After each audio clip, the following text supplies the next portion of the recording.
आइए आज सुनते हैं कामदा एकादशी व्रत की कथा। महाराज युधिष्ठिर ने भगवान श्री कृष्ण से एकादशी व्रत का वर्णन सुनकर उन्हें कहा कि हे प्रभु, आपको कोटि कोटि धन्यवाद जो आपने हमें ऐसी सर्वोत्तम व्रत की कथा सुनाई।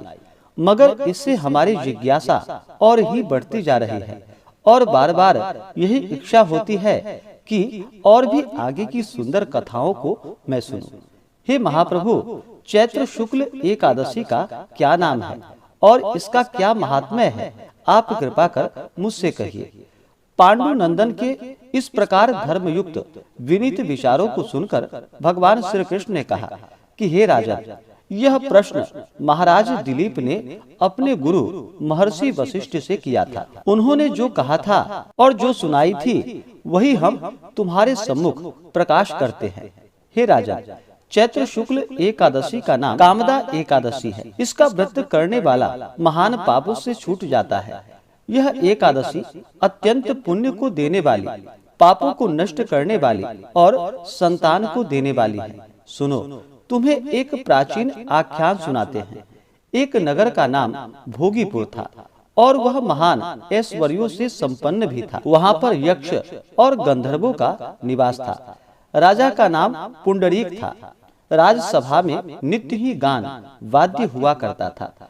उसी राज्य में ललित नाम का गंधर्व अत्यंत ही सुंदर और ऐश्वर्यशाली था। उसकी स्त्री का नाम ललिता था। वे दोनों प्रेम पूर्वक अपना जीवन व्यतीत करते थे। एक दिन ललित राज दरबार में गा रहा था, मगर किसी कारणवश ललिता नहीं थी। अस्तु उसका ध्यान जो कि गाना गाने में चूक गया। चुगलखोरों की बन आई। उन्होंने राजा से एक के चार लगाकर उसे क्रोधित कर दिया।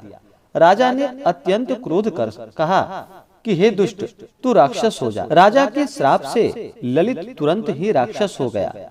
उसका शरीर महाविशाल और भयंकर हो गया।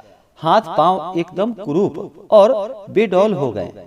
यह खबर ललिता के पास पहुंची तो वह बहुत दुखी हुई, मगर क्या कर सकती थी। रोती पीटती अपने पति के साथ वह भी निकल गई। ललित क्रूर कर्मों को करने में रत हो गया।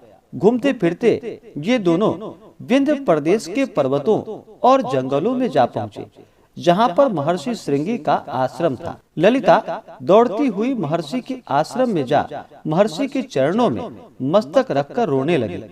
श्रृंगी ऋषि ने कहा कि हे देवी, तुम कौन हो, यहाँ किसके साथ आई हो और क्या चाहती हो।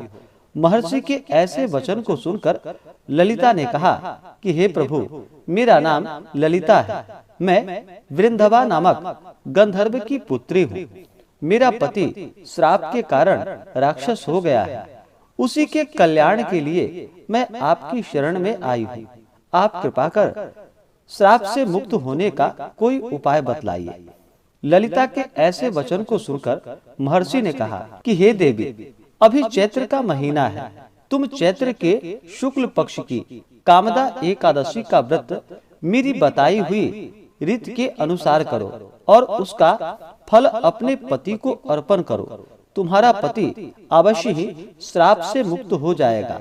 ललिता ने महर्षि की बात बताई हुई रीति के अनुसार चैत्र शुक्ल कामदा एकादशी का व्रत विधिवत वही आश्रम में किया और द्वादशी के दिन उसका पुण्य फल अपने स्वामी को अर्पित कर भगवान से उनके श्राप मोचन की प्रार्थना की। तत्काल ललित का श्राप नष्ट हो गया और पुनः वह अपने प्रथम स्वरूप में हो गया। तब दिव्य विमान पर सवार हो दोनों प्रसन्नता पूर्वक अपने नगर को गए। अस्तु यह कामदा नामक एकादशी का व्रत महान अक्षय फल को देने वाला और पापों को नष्ट करने वाली है। ब्रह्म हत्या इत्यादि महान पापों को करने वाले महान पापी भी कामदा एकादशी का व्रत कर पाप से मुक्त हो जाते हैं। इस कथा के कहने एवं सुनने से वाजपेयी यज्ञ करने का फल प्राप्त होता है।